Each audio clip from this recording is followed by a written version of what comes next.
معزز ممبران اسمبلی، پنڈی اور اسلام آباد اور دیگر جگہوں سے آئے ہوئے بھائی بہن، بزرگ، مائیں، بیٹیاں، بیٹے، السلام علیکم۔ آپ سب کو نواز شریف اور شہباز شریف کی طرف سے بھی السلام علیکم۔ میرے بھائیوں اور بہنوں، کہیں غلط فہمی تو نہیں ہوئی کہ لانگ مارچ آج تھا؟ جتنا بڑا جم غفیر آج یہاں موجود ہے، مجھے تو لگ رہا ہے کہ آپ کو غلط فہمی ہوئی تھی کہ آج لانگ مارچ آج ہے، اور یہ اگر پروٹیسٹ ریلی ہے اور یہ اگر احتجاج ہے تو کان کھول کے سن بھی لو اور آنکھیں کھول کے دیکھ بھی لو کہ جس دن عوام لانگ مارچ کے لیے یہاں پہنچے گی، یہاں کیا عالم ہوگا۔ دیکھو میرے بھائیوں اور بہنوں، ہم آج ایک ایسی سڑک پر موجود ہیں جس کو کانسٹیٹیوشنل ایونیو کہتے ہیں، یعنی کہ شاہراہ دستور، جس کی دونوں اطراف میں انصاف دینے والے ادارے ہیں۔ لیکن میرے بھائیوں، میں بہت افسوس کے ساتھ یہ بات کہتی ہوں کہ ہم جس ملک میں رہتے ہیں وہاں نہ آئین ہے نہ کوئی انصاف ہے۔ اور آج الیکشن کمیشن آف پاکستان کے باہر ہم اس لیے جمع ہوئے ہیں کہ ہم الیکشن کمیشن آف پاکستان کو اس کی آئینی ذمہ داریاں یاد دلائیں۔ ہم یہاں پر اس لیے جمع ہوئے ہیں کہ ہم الیکشن کمیشن آف پاکستان اور محترم چیف الیکشن کمشنر کو یہ بتائیں کہ آپ کا ادارہ پاکستان کا ادارہ ہے، پاکستان کا آئینی ادارہ ہے اور پاکستان کی قوم کا ادارہ ہے۔ یہ وہ ادارہ ہے جس کو آئین نے آپ کی اور عوام کی رائے کا امین بنایا ہے۔ یہ وہ ادارہ ہے جس کو پاکستان کی آئین کی سبز کتاب نے آپ کے ووٹ کی عزت کی ذمہ داری عطا کی ہے، اور یہ وہ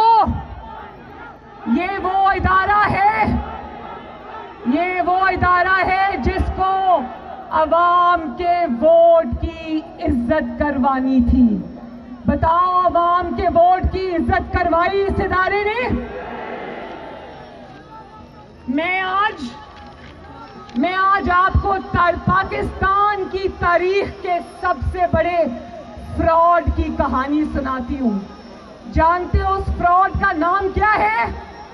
اس فراڈ کا نام ہے Tehreek Insaf foreign funding case. کیا نام ہے؟ اب میرے پیچھے بولنا ہے تاکہ مجھے پتا چلے کہ آپ میری بات سن رہے ہو اور آپ کو آواز آ رہی ہے، اور یہ کہ آپ کو اپنی بہن اور بیٹی کی بات سمجھ آ رہی ہے۔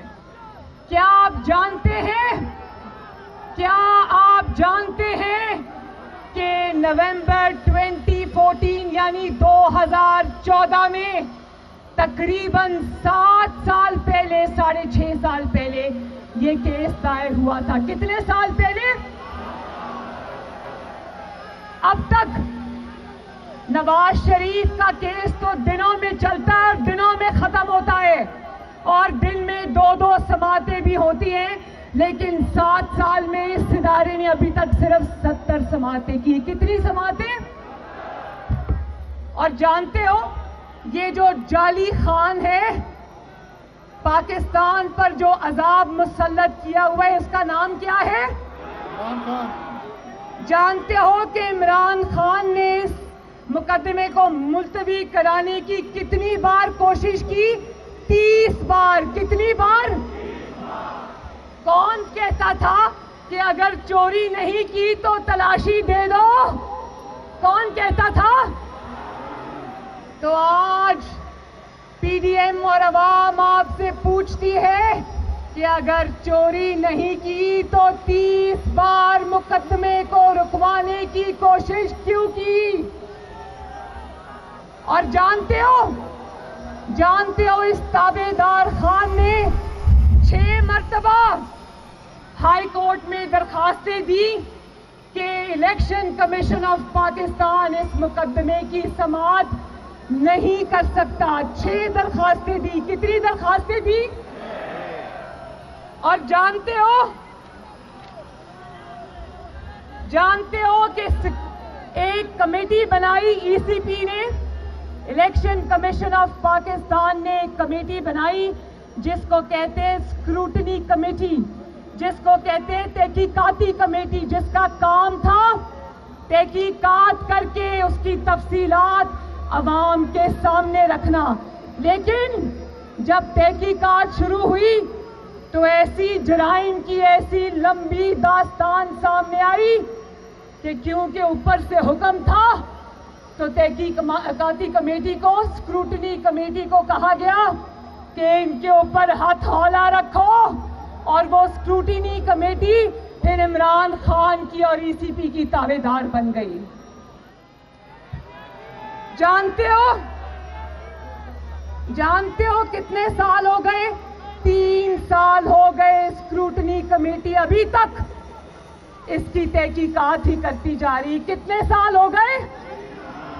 حالانکہ اتنے واضح اور ہوش اڑا دینے والے حقائق ہیں جن کا فیصلہ 3 سال تو کیا 3 دن میں ہو سکتا ہے, لیکن 3 سال سے یہ سانپ بن کر اس کے اوپر بیٹھے ہوئے ہیں.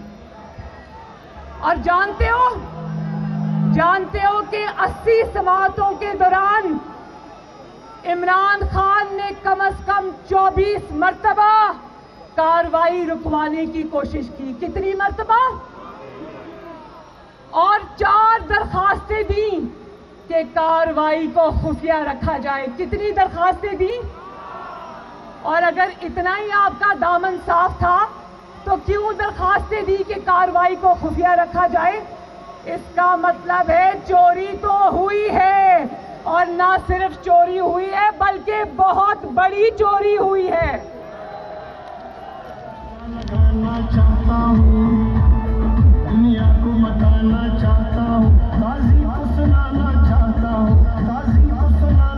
اور دیکھو بیان بدلنا تو ان کا روز کا کام ہے, اسی لیے ان کو یو ٹرن خان کہتے ہیں. کیا کہتے ہیں؟ انہوں نے یہاں صرف بیانات نہیں بدلے, انہوں نے 8 وکیل بدلے, لیکن 8 کتنے وکیل بدلے؟ لیکن 8 وکلاء کو بدلنے کے بعد بھی چوری نہیں چھپی. بولو, چوری نہیں چھپی. اور جانتے ہو کہ اسٹیٹ بینک آف پاکستان نے, جو کہ ایک اور قومی ادارہ ہے, اس نے عمران خان کے 23 خفیہ بینک اکاؤنٹ پکڑے. کتنے بینک اکاؤنٹس پکڑے؟ جو بینک اکاؤنٹس اس نے ECP سے اور پاکستان کی عوام سے چھپا کر رکھے تھے, وہ 23 بینک اکاؤنٹس جو اسٹیٹ بینک آف پاکستان ہے اس نے پکڑ لیے اس کے. اور یہ 23 بینک اکاؤنٹس اس عمران خان کے دستخطوں کے ساتھ آپریٹ ہو رہے تھے. یہ نہیں کہ ان کو پتا نہیں تھا, جان بوجھ کے پاکستان کی عوام سے اور ECP سے جرم چھپایا انہوں نے. اور اسکروٹنی کمیٹی خود یہ اعتراف کرتی ہے کہ یہ حقائق ہم آپ کو فراہم نہیں کر سکتے کیونکہ عمران خان نے منع کیا ہے. میرے بھائیوں, اب پتا چلا کہ چور چور چور کی گردان کرنے والا خود سب سے بڑا چور نکلا. کیا آپ یہ جانتے ہو؟ ایک اور جرم سن لو. جانتے ہو یہ پیسہ جو عمران خان کے اکاؤنٹس میں آیا पाकिस्तान तहरीक इंसाफ के अकाउंट से आया। ये कैसे आया जानते हो? किसके जरिए आया? हुंडी के जरिए। हुंडी के जरिए। किसके जरिए आया जानते हो ना? हुंडी के जरिए कौन सा पैसा लाया जाता है जानते हो ना? अब पता चला कि ये कंटेनर पर चढ़कर धरने में क्यों अवाम को तरगीब देता था कि हुंडी के जरिए पैसे मंगवाओ, क्योंकि ये खुद हुंडी के जरिए ये चोरी और पता नहीं खुफिया का पैसा कहां कहां से मंगवा रहा था। और मेरे भाइयों बहनों, ये बताओ क्या जानते हो किन दो मुल्कों से इसको फंडिंग हुई? जानते हो? दो मुल्कों से इसको बहुत बड़े बड़े फंड आए। एक है इंडिया, भारत, क्या? और दूसरा है इस्राइल। वो इस्राइल जो फलस्तीनियों के ऊपर मजालिम पर मजालिम ढा रहा है। इस्राइली इमरान खान को पैसा दे रहे थे। अब जानते हो कि ये पैसा खुफिया अकाउंट्स में क्यों आया? और ये भी जानते हो कि ये पैसा हुंडी के जरिए भी आया और इमरान खान के जाती मुलाजमों के अकाउंट्स में आया। किन के अकाउंट्स में आया? और इसको फंडिंग इंडिया से जानते हो किसने की? भारतीय जनता पार्टी के अरकान ने, जिसका नाम दोसांझ है। दोसांझ, ये लिखा है मेरे पास ये नाम, उसका नाम है इंदरजीत दोसांझ। भारतीय जनता पार्टी का वो मेंबर है, उसने इसको फॉरेन फंडिंग में पैसा दिया। और जिस इस्राएली ने इसको पैसा दिया उसका नाम है बैरी सी शेप्स। और ये भी मैं आपको बता दूं कि ऐसी बेतहाशा कंपनियों और लोगों ने इसको पैसा दिया। और अब देखो, जब आप भारतीय जनता पार्टी के लोगों से फंड लोगे तो फिर मोदी की जीतने की दुआएं क्यों नहीं मांगी जाएंगी? फिर कश्मीर क्यों मोदी की झोली में नहीं फेंका जाएगा? भाई, जिनसे आप पैसे लेते हो उनका काम भी तो करना पड़ता है ना। फिर करना पड़ता है कि नहीं करना पड़ता? और फिर मेरे भाइयों ध्यान से ये बात सुनना। और जब कहता है ना कि पीडीएम से मुझे कोई फर्क नहीं पड़ा, पीडीएम से इतना फर्क पड़ा है कि जो 7 साल से केस दबाकर बैठा हुआ है वो इसको खोलना पड़ गया है। और जानते हो, जब पीडीएम ने और अवाम के दबाव में जवाब देना पड़ा तो इसने क्या जवाब दिया जानते हो? कहता है कि मुझे नहीं पता, ये सब मेरे एजेंट्स ने किया है। किसने किया है? कहता है मैंने नहीं किया, मुझे नहीं पता, सब मेरे एजेंट्स ने किए। वाह वाह वाह वाह, तालियां बजाओ, तालियां।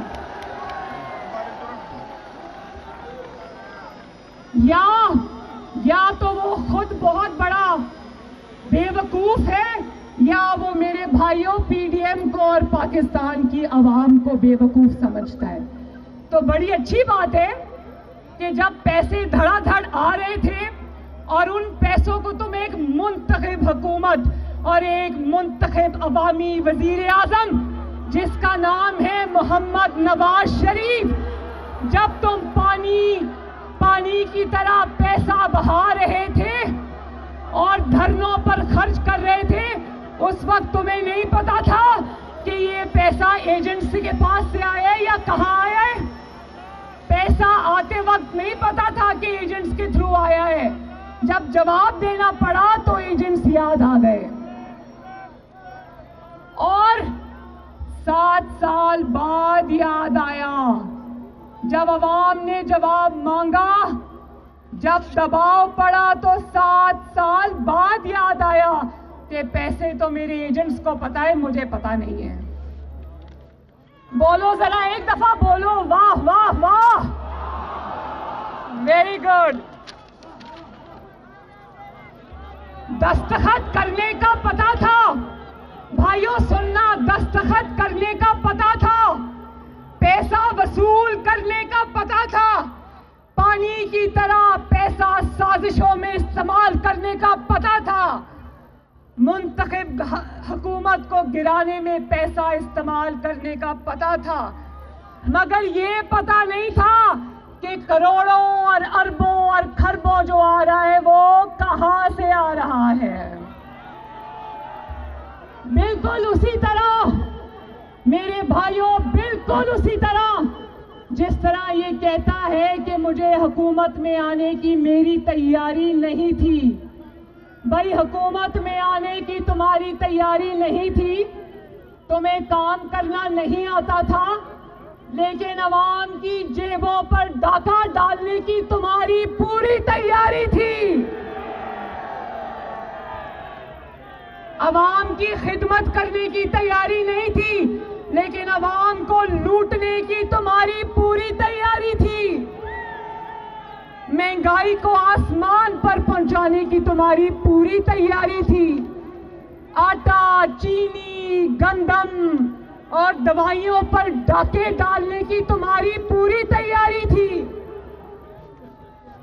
अगर ये सब तुम्हारे एजेंट्स ने किया है, इस्लामाबाद और पिंडी के भाइयों और बहनों, अगर ये सब तुम्हारे एजेंट्स ने किया है, तो जरा ये भी बता दो ईसीपी के सामने कि 2018 के इलेक्शंस में तुम्हारे बैलेट बॉक्सेस में वोट किस एजेंट ने डाले थे।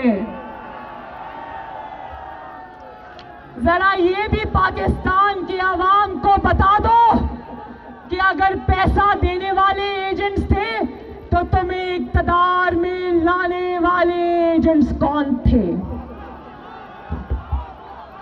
और ये भी बता दो कि साकिब निसार से तुम्हें जाली साकिब और अमीन, सादिक और अमीन नहीं, साकिब और अमीन का सर्टिफिकेट दिलवाने वाले एजेंट्स कौन थे। और अब ये भी बता दो, यहाँ मीडिया की वैन्स मौजूद हैं, ये भी बता दो कि तुम्हारे लिए मीडिया को मैनेज करने वाले, मीडिया को दबाव में लाकर अपनी मर्जी की खबरें। मरियम नवाज इस वक्त गुफ्तगू कर रही हैं और आपको बताएं कि इलेक्शन कमीशन के सामने अपना एहतजाजी रैली से वो गुफ्तगू कर रही हैं। आपको बताएं कि ये एहतजाज इलेक्शन कमीशन की जानिब से 6 साल से ज़ायद अरसे से हुक्मरान जमात पाकिस्तान तहरीक इंसाफ के खिलाफ मुबैना तौर पर ममनुआ ज़राए से गैर मुल्की फंडिंग हासिल करने के केस को ज़ेर इल्तवा रखने पर किया जा रहा है। वज़ीर आज़म इमरान खान और उनकी जमात पाकिस्तान तहरीक इंसाफ ये दावा करते हैं कि उनकी जमात ने ममनुआ ज़राए से फ़ंड्स हासिल नहीं किए, बल्कि तमाम हासिल होने वाले फ़ंड्स के दस्तावेज़ात मौजूद हैं। जबकि अगर अपोजिशन की बात की जाए तो PDM और उनके मरकज़ी कायदीन ये कहते हैं कि ये ममनुआ ज़राए से गैर मुल्की जो फंडिंग है 6 साल से ज़ायद का अरसा गुजर गया है। आखिर इलेक्शन कमीशन की जानिब से इस केस को क्यों ज़ेर इल्तवा रखा गया, क्यों तवालत का शिकार है, इस पर कोई फ़ैसला क्यों नहीं हो जाता। आपको बताएं कि मरियम नवाज मौजूद हैं इस वक्त इलेक्शन कमीशन के मरकज़ी दफ्तर के बाहर और वहाँ पर दीगर कायदीन भी मौजूद हैं, मौलाना फजलुर रहमान भी वहाँ पर मौजूद हैं। गुफ्तगू वो कर रही हैं और वो ये कहती हैं कि साबिक वज़ीर आज़म नवाज शरीफ सादिक और अमीन थे। आपको बता रहे हैं कि पाकिस्तान में अपोजिशन जमातों का हुकूमत मुखालिफ इत्तेहाद पाकिस्तान डेमोक्रेटिक मूवमेंट यानी कि PDM आज एहतजाज कर रही है वफाकी दारुल हुकूमत इस्लामाबाद में। खड़ी हो गई, हाथ उठा के बता दो मुझे। और अब मैं इलेक्शन कमीशन ऑफ पाकिस्तान से भी कुछ सवाल पूछना चाहती हूँ। मेरे साथ ये सवाल पूछोगे ना? मैं इलेक्शन कमीशन ऑफ पाकिस्तान से ये सवाल पूछना चाहती हूँ कि क्यों 2018 के इलेक्शन में जब आपके हाथ पांव बांधकर RTS को बंद किया गया, आप क्यों खामोश रहे? पूछो, आप क्यों खामोश रहे? جب آپ کے ادارے، میں ای سی پی کی بات کر رہی ہوں، ابھی باقی اداروں کی بات نہیں کر رہی، ڈرنے کی ضرورت نہیں ہے. جب آپ کے ادارے یعنی الیکشن کمیشن آف پاکستان کو یرغمال بنا کر ایک نااہل اور تاریخ کے سب سے بڑے نالائق شخص کو سلیکٹ کر کے، کیا کر کے، عوام کے ووٹوں پر ڈاکہ ڈال کر، جب وہ ایک تاریخ کے سب سے زیادہ نالائق اور نااہل شخص کو 22 کروڑ عوام کی قسمت کا مالک بنا دیا گیا، تو آپ کیوں نہیں بولے؟ ای سی پی مجھے بتائیں، آپ کیوں نہیں بولے؟ بولو. آج آپ کے ادارے کی ناکامی اور خاموشی کی سزا میرے 22 کروڑ عوام بھگت رہے. بولو، بھگت رہے ہو نا؟ آج جب پیٹرول بم، جس کو اردو میں پیٹرول بم کہتے ہیں، وہ آج جب عوام کے سروں پر گرتا ہے تو ای سی پی والوں سن لو، یہ عوام تمہیں بھی اس میں شریک جرم ٹھہراتی ہے. ٹھہراتے ہو؟ آج جب ہر روز کمر توڑ مہنگائی ہوتی ہے، میں جانتی ہوں آپ کے گھروں میں مہنگائی کا ڈیرا ہے، میں جانتی ہوں. آج جب روز عوام کے اوپر مہنگائی کا طوفان آتا ہے، تو مہنگی بجلی، مہنگی گیس، مہنگا آٹا، مہنگی روٹی، مہنگی چینی، مہنگا صابن، مہنگا کھانے پینے کا کوکنگ آئل جس کو کہتے ہیں، کس کس چیز کا میں نام لوں.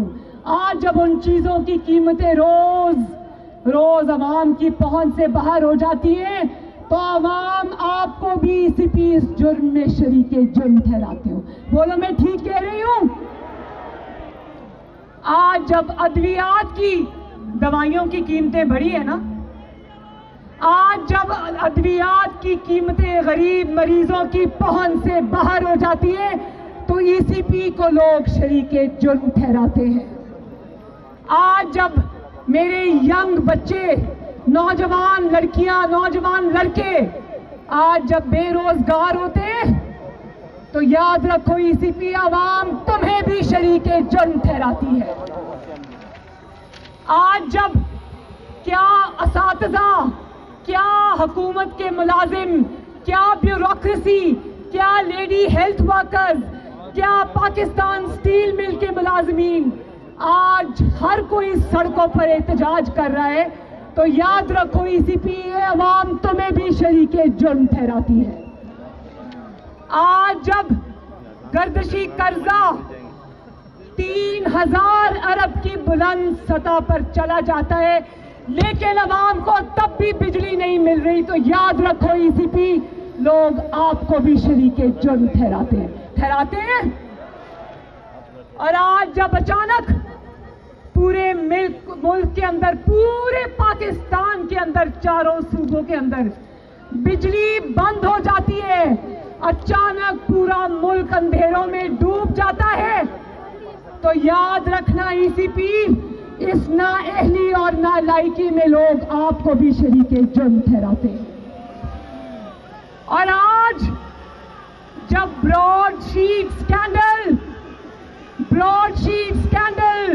جس کو پاکستان کے عوام فراڈ شیٹ اسکینڈل کو کہتے ہیں، آج جب اس میں یہ حقائق سامنے آتے ہیں کہ تم نے 22 کروڑ عوام کے خون پسینے کی کمائی چپ چاپ راتوں رات اسمگل کروا دی پاکستانی ہائی کمیشن میں، اور وہ جعلی فارم اس کو لے اڑی، وہ تم نے بھیجی ہی اس لیے تھی کہ کیونکہ تمہیں پتا تھا وہ ضبط ہو جائے گی.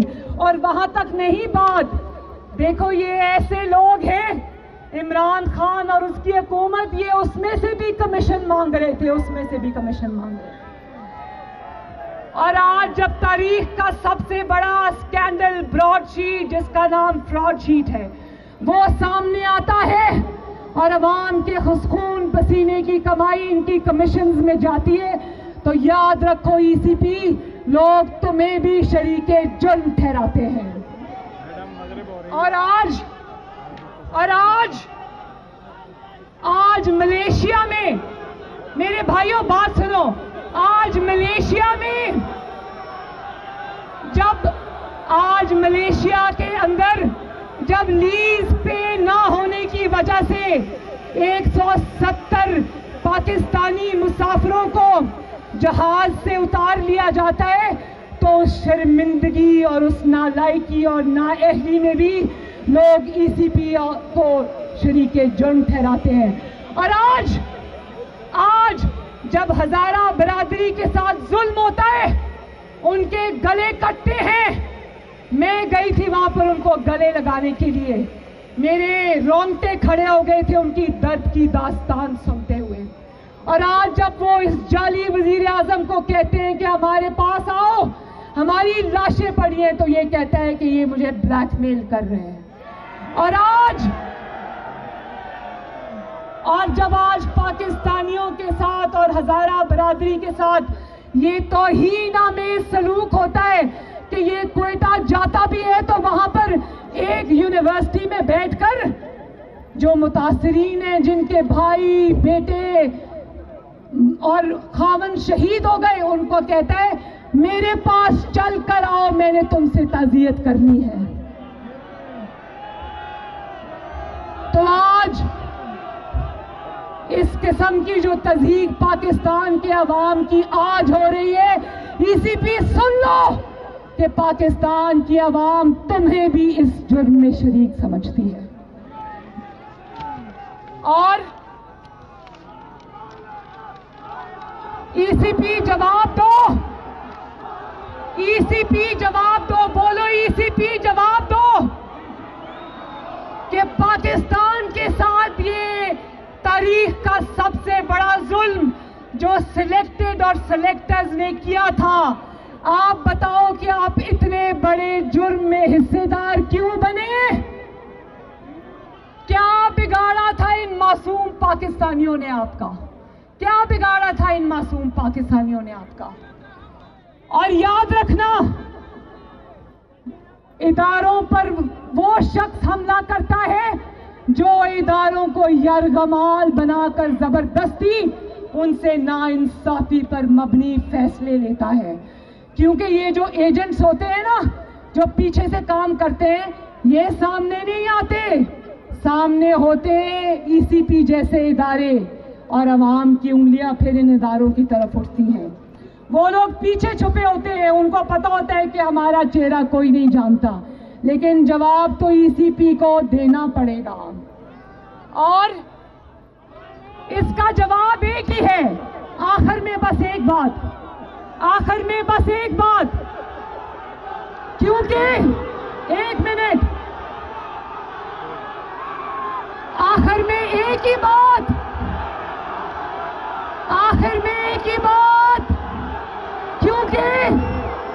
क्योंकि इमरान खान ने अपने जुर्म का इकरार लिया है, तो जब जुर्म का इतराफ कोई कर लेता है तो उसके बाद फैसला नहीं होता, उसके बाद सिर्फ सजा होती है। तो पाकिस्तान जिंदाबाद, PDM जिंदाबाद, पाकिस्तान पाइंदाबाद। अल्लाह हाफिज। इलेक्शन कमीशन के बाहर PDM का एहतजाज जारी है। मरियम नवाज उससे खिताब कर रही थी। मनाजिर आप 92 न्यूज़ की स्क्रीन पर जो देख रहे हैं वो इलेक्शन कमीशन के बाहर के मनाजिर हैं। और आपको बताएं कि PTI फॉरेन फंडिंग केस के फैसले में ताख़ीर क्यों हुई है। पाकिस्तान डेमोक्रेटिक मूवमेंट ने इलेक्शन कमीशन के सामने इसी सब पर एहतजाज किया है। और अब से कुछ देर कबल पाकिस्तान मुस्लिम लीग नून की नायब सदर मरियम नवाज खिताब कर रही थी। आपको बताएं कि रावलपिंडी और इस्लामाबाद के मुख्तलिफ मकामात पर PDM के वर्कर्स की बड़ी तादाद भी मौजूद है। और PDM की क़यादत मौलाना फजल रहमान के घर से कंटेनर पर सवार होकर इलेक्शन कमीशन की जानिब पहुँचे हैं। جی ہاں، پاکستان مسلم لیگ نون کی نائب صدر مریم نواز نے خطاب کیا ہے اور انہوں نے یہ کہا ہے کہ آخر اس کیس کو 6 سال سے زائد عرصے تک کیوں زیر التوا رکھا گیا، حکم امتناع دیا گیا، آخر اس کے اوپر کوئی اسکروٹنی کمیٹی کیوں نہیں بنائی جاتی، جواب دیا جائے کہ فارن فنڈنگ پاکستان تحریک انصاف کو کہاں سے موصول ہوتی رہی۔ یہ صادق اور امین نہیں ہے،